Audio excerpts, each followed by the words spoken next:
Hey everybody, welcome back to the Build Show Network. I know I said I would do it in 2 episodes, and here we are, episode 3.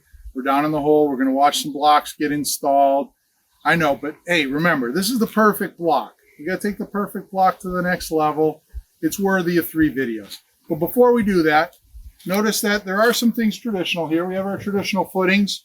We have some footings here for columns, right? I like to think of this as a pedestal. My mom would always say when I was a young kid that someday they're going to put you on a pedestal. Well, I'm not quite sure if this is what she meant, but this is probably as good as it's going to get for me. But anyways, let's turn around. I got 2 new friends. I got Raphael and I got Emmanuel here. We got Farley here.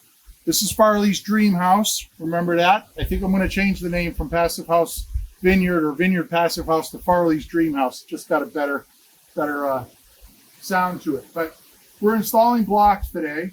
We're using a foam adhesive. Farley, tell us a little bit about what we're using here. All right, so we chose an adhesive foam by DuPont. It's called Enerfoam. It comes in a 28-ounce can. It's developed specifically for ICF and EPS architectural adhesive foam. It says it right here on the can. Okay, you'll see the guys. Oh, look at that. All out. So here we are applying the foam.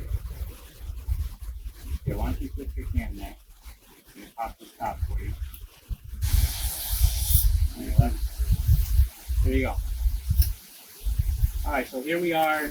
We're applying the foam, consistent bead on both sides of the block and at the joint. And this is working as a sealant and an adhesive, right, Farley?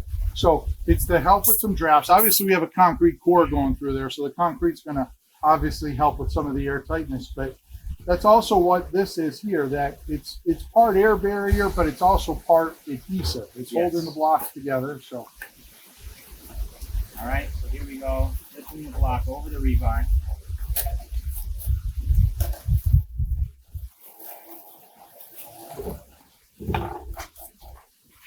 Okay. All right, so this is the first part. Real easy, but it's not time to walk away yet. We've got to check for level and plumb. And so Raphael has the level in hand. He's making sure that the block is going to be installed nice and plumb. We do have some working time on the foam. It's got an hour to cure before we're not going anywhere. I'd say in reality, that's a full cure. We probably have about 5 to 10 minutes to work with each block if we even need that much time. So what they're doing here, Farley, they just throw a level across there. We level it up. They're throwing some shims in, trying to get that top of the block to register a nice level line across the wall. That's right. Okay. And obviously check it both ways.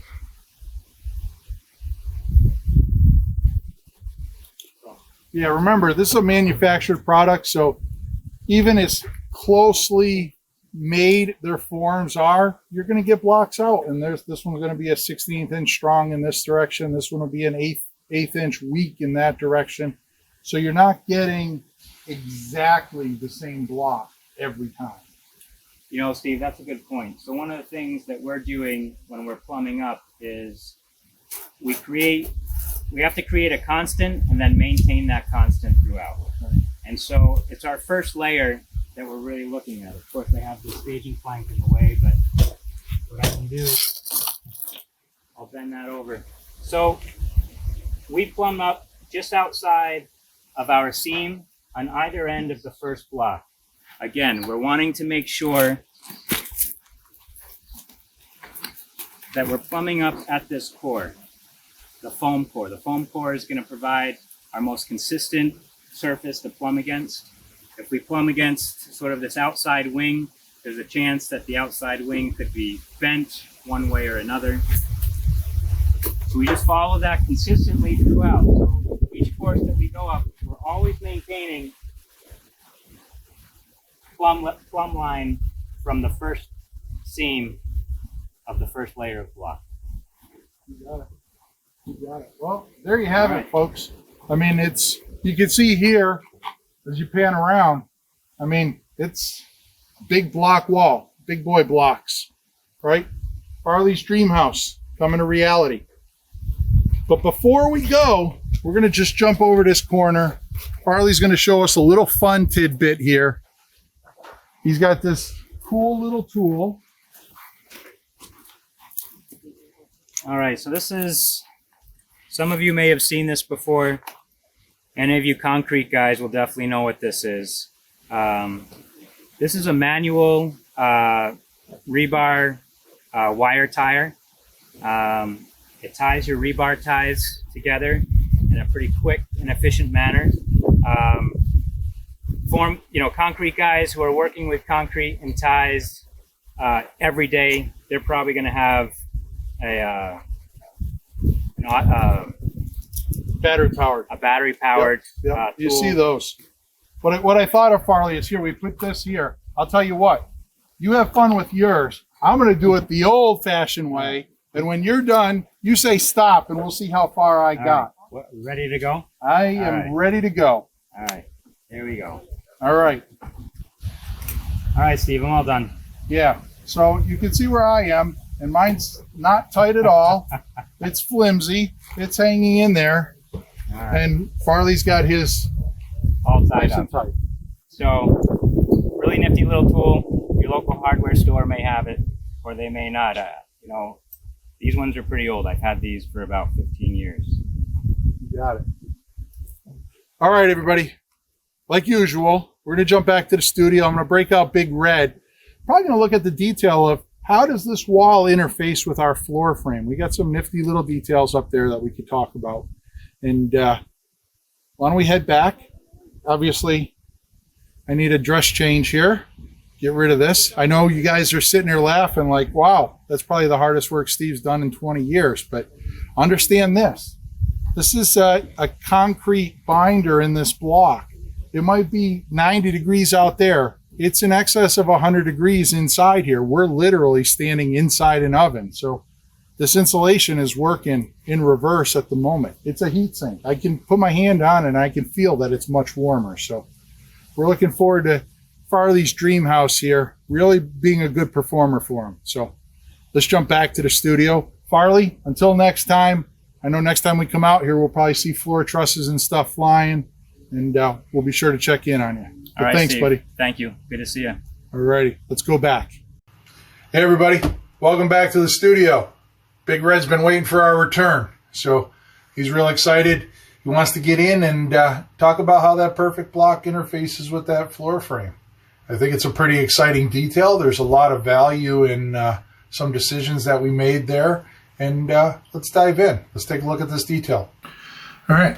So I printed out the detail here. This is up at the water table. You can see this is the top edge of that perfect block. All right. This is our 11th course up here. Notice that the rebar stops up there. We have our lateral rebar coming through.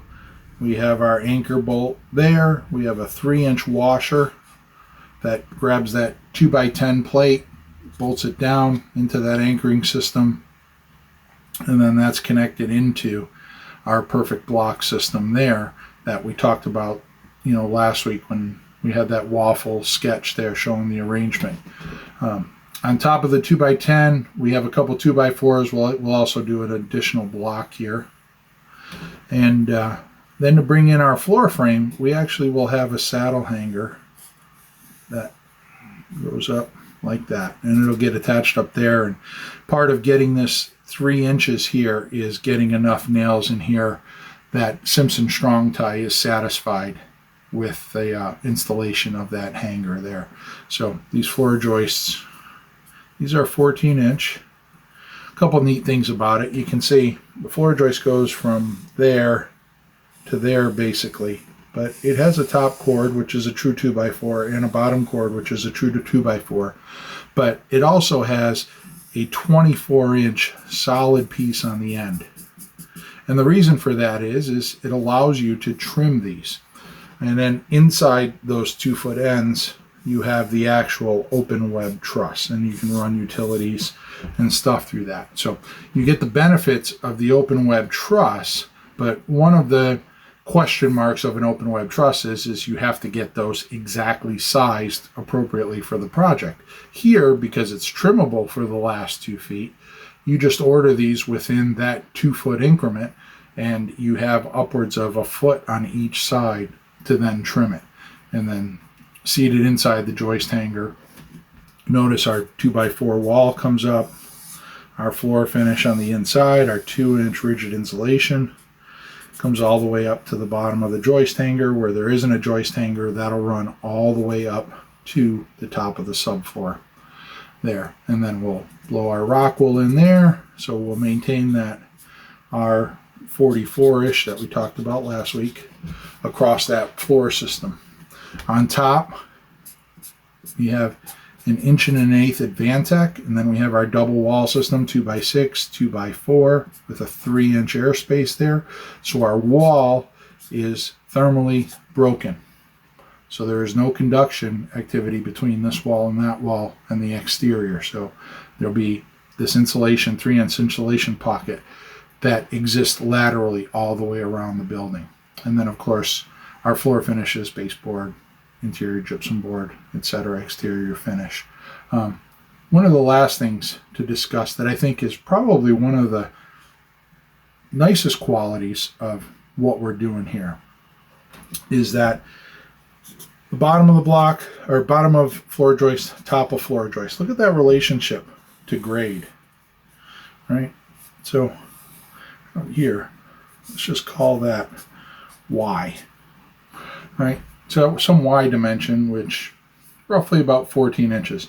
The beauty of that is that it allows us to bring a patio in here or some kind of granite step. That's just one step down to get you outside. Whereas if we did a traditional frame where you had foundation wall, double mud sill, and then from this point did a floor frame, well, that would put your floor frame up here. And that dimension would be 2Y plus, right? So it would be much higher to get that up there. So we severely take that out of the picture and limit that vertical distance from grade to floor system by simply hanging that system inside the perfect block. So that's a really nice byproduct of this system, is that we don't necessarily need to do a gravity system. Now, could you do that with a concrete wall? Yes, you could. But what it would cause is it would force you to pour or cast this concrete wall to 11 feet or 10 feet to yield that 8 foot. I think we have, we talked about it earlier, we have roughly 8 foot 9 inches there. So to get that, we'd have to pour a 10-foot concrete wall, which again would mean more concrete. Most forms are at 8 feet. Sometimes you can find 9 or 10 footers, but they're rather uncommon. But the beauty of this block is that I get to go up to 11 feet and then back it down and yield an 8 foot 9 inch ceiling height once I subtract the insulation and slab below and the floor frame from that 11 feet. End up with a really good basement there, but it's a really good basement with a really good relationship between floor and grade. So there you have it. That's what's happening down there. So that's the detail. Hope you enjoyed going through that detail. This is just an exciting project. Thanks again to my buddy Farley for allowing us to be out there, be part of it. As always, if you're looking for some good information on building, don't go no further than the Build Show Network. Start there. Got my friends Matt, Jake, Wade, Brent, all putting up great stuff, exciting stuff, everything from business to building science to building, testing. It's all there. Products, manufacturers. Man, these guys do a great job. If you haven't seen my previous videos, I suggest jump back, go back and look at a few of them. When you have some time, hopefully I'm throwing out some good content for you. It's we're all in the business of learning, or we should be. So go check it out. But if you don't follow us on the Build Show, make sure you subscribe to our newsletter. And if you don't follow me on Instagram, I suggest you get out there and check it out. If you're not on Instagram, I suggest you get on there. There's a great community of builders, architects, designers, etc. there that you know, we all have something to learn from. So I post content daily. My daughter posts content daily. I'm at Stephen Bazek Architect. She's at Alexandra Bazek. All kinds of good stuff getting on there. And yeah, until next time on the Build Show, long live our buildings.